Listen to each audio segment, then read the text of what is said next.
when people ask me, where do I think they come from? I think that many actually come from outside of this galaxy, some from within. But some of those coming from outside have been here for so long, right from the beginning, in a way stimulating this planet to become an ideal physical vehicle for a soul to incarnate into, to experience another vibration, or to experience the universe, life, in a very dense, physical, heavy form, which ultimately, when you learn to live it in a balanced way, is to really strike up the balance between the physical world and the spiritual world. I'm rambling now. Good. I wondered what... Okay. Sorry, this could be long. What conclusions you've come to about the animals as well and their role? I find very little in esoteric teachings about them. I mean, for instance, do they incarnate as humans, as they're ready, or will they incarnate as species? Do you have any conclusions? Before I encountered the being at 9, right from the age of about 4 onwards, I was aware that we weren't alone. I was also aware of another intelligence that wasn't extraterrestrial, but something much more universal. And I'd hear teachers and families saying, God. But as I listened to their notions of God, I thought, this is not right. It sounds like a projection of ourselves all the time. So what is it? And I've always been interested in nature, always felt inclined to observe nature, and I always used to ask myself, what happens when an animal dies? Does its soul carry on and reincarnate into another animal body?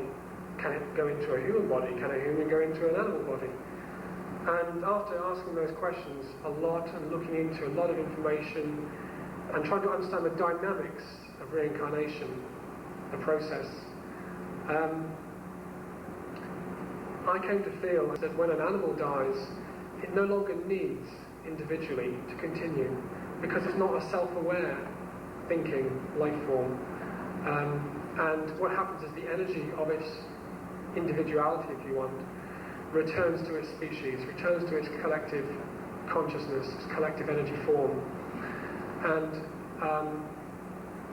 the energy of that collective form gives life to other animal forms of the same kind, but because it has no self, when it physically dies, it doesn't wrap this skin around it, this projection, this identity, personality, ego. It doesn't need that to live, and so it doesn't do it. So when it enters the spirit world, it's like the energy explodes, and it just becomes, just returns to the source in a formless way. But human beings are different, in that they are self-aware. They need to know certain things. They need to know more than what other animals on this planet need to know.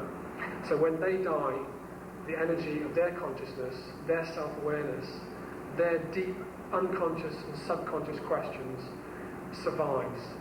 And it is that wraps the skin, the spirit around you, that is a reflection of yourself. I've encountered spirits too in my life, and I've seen a human spirit that looked exactly like a human being. And in fact, the experience was so mundane that I hardly reacted to it, and only after realised, oh, I just saw a human spirit. But I've also seen a human spirit, or what was a human spirit at some point, as a single ball of light. And I thought, well, what makes that one different from that one, when they feel similar? And I think it's because of the projection. It's your sense of self, the identity that you carry with you. If you think that this is what you are, then when you are in a non-physical state, that is what you are. But you are more than that, and you can be more than that. But I think, as Tom has drawn my attention, I'd better bring it to a conclusion here. Thank you very much for listening. I hope I've said something that maybe stimulated your curiosity.